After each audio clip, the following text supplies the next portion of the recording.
Jean-François Barry, un chroniqueur pas comme les autres. Salut Jean-François. Hey, salut Mario. La Ligue de hockey junior majeure du Québec qui change de nom. C'est vrai qu'elle n'est plus seulement du Québec, là?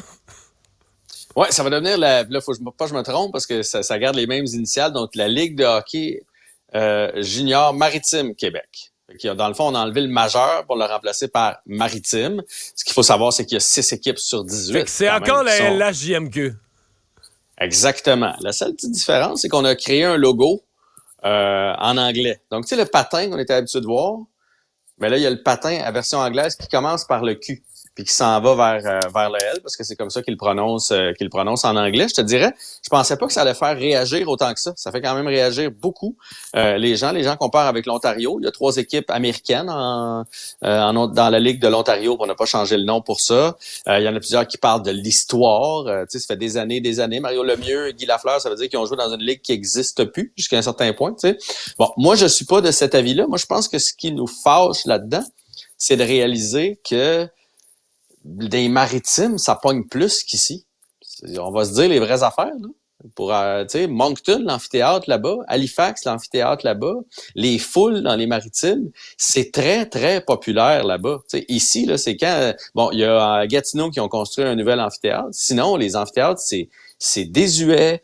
Il y a de moins en moins de monde dans les arénas. Fait que l'impact des maritimes dans la Ligue junior majeure, dans la Ligue junior maritime du Québec, il est important. Puis je pense que Mario Cecchini, même s'il dit le nouveau commissaire, il dit que il n'y a pas eu de pression puis qu'il ne sentait pas qu'il était obligé de le faire. Moi, je pense qu'il en sentait une petite pression. Ouais, ça se peut.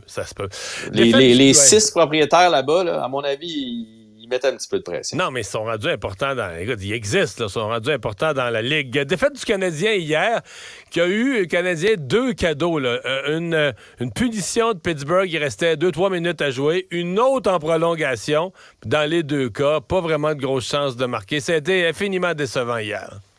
Ah, mais je pense qu'on a 8 ou 9 lancés en prolongation, tu sais, justement, dans cet avantage numérique-là. Ça poursuit que c'est la pire équipe, le ratio de buts par lancé, là.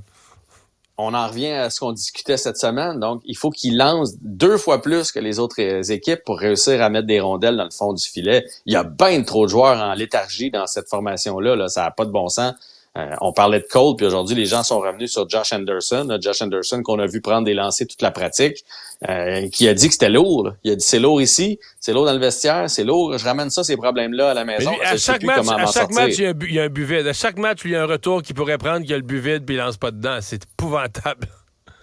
Ouais, moi, je pensais que son filet désert, même si c'est un filet désert, ça allait y enlever le singe sur son épaule, comme on dit, là.